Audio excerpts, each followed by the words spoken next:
Hey everyone, welcome to Rider 2 Brief, Saltwater Aquarium Care. Don't forget to check out the video description for links to all the gear that I use that I get off Amazon.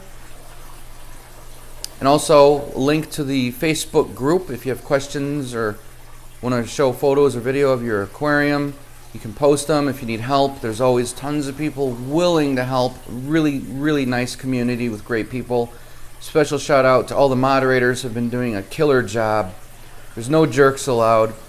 I want it to be a comfortable environment where anyone can ask any questions. And it is. I was sitting on the couch with the dogs and I have supersonic hearing, so I came in here, I'm making water. I heard some dripping on the floor. It's right to the top.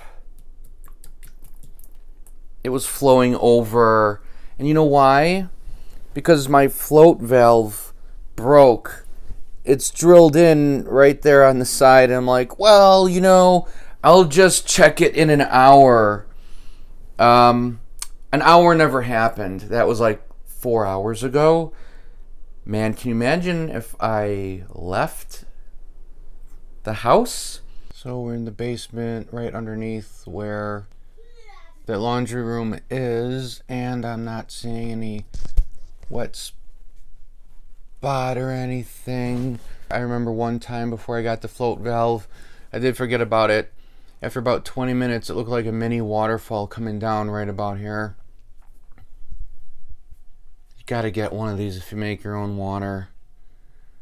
So the answer to fix this problem is a float switch. Please get yourself a float switch if you make your own water at home. Basically, you're gonna drill a hole in the side of a Rubbermaid container. I'll show you that in a minute. This is going to go through the hole. This is solid, stable, screwed to this inside wall. The water is going to flow out here into the Rubbermaid container. When the water level gets higher, it's going to push this float and it's going to float up, closing off the water supply, and it stops at the water line that you determine. This is so important. I can't tell you how many times I've turned the water on to make the water and I forget about it. The next morning I wake up and the water line is perfect every time. This has never failed me. But I had a piece of tubing inside the Rubbermaid container and I couldn't get it out with the return pump when I do water changes. And I pulled up on it and it snapped this. So I broke it. So that's why I need to get another one. My fault. Water from the house goes into my RODI unit, which purifies the water, removes any chlorine, solids, metals from the water. Then it travels through the blue wire. It goes in, locks down, tightens, and then the other end was the broken piece. The float goes there. So as the water level rises, it stops. As you can see, it broke off. I'm like, well, let me just make some water. I'll make sure I'm around to turn it off. Nope, I totally forgot again. This is pure water. Pure water. No metals or anything in there. That's what your aquarium needs. Never use tap water for your saltwater aquarium. You can have it made at the REEF store, but I prefer to have this. People may be wondering, should I really get an RODI unit? And then I don't want to have this huge Rubbermaid container in my house. It's bulky. It's crazy. Yeah, I get it. I was there too. Okay, and it's like, I don't want to spend the money, and I really don't want the extra space taken. I'll just make a trip to the REEF store, and that's what I'll do. I got some 5-gallon jugs. I would always bring 2 or 3 of those.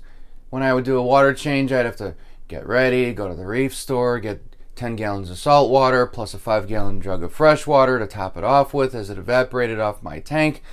I didn't mind doing it. But you know what? Sometimes I just want to sit at home with coffee and not go anywhere. And there have been those times where the REEF store is closed. And I had nothing. So then I was going to the grocery store getting 10 gallons of baby water purified and using that as a top off. I said, you know what?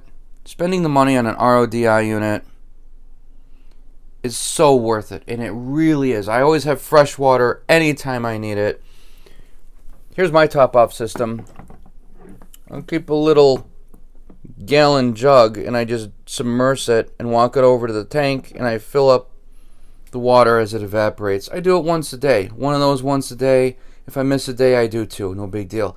I don't like top-off units. It's just me. It's just something else to break, something else to go wrong, something else to buy, something else that uses electricity. Not much electricity, but you know what I'm saying. Highly recommend one of these guys, okay, because the water level will stay at that level always. You could drill it wherever you want.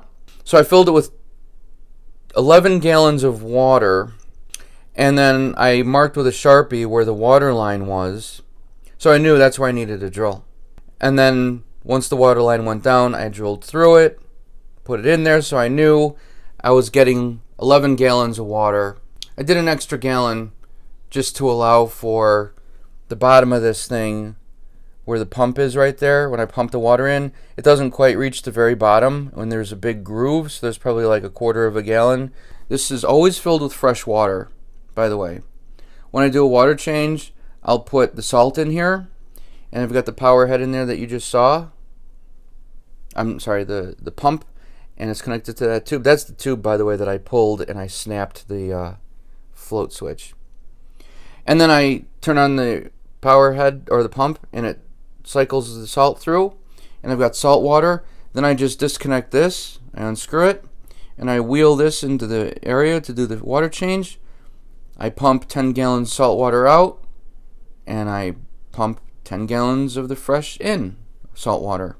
This box contains what's going to be in next week's video.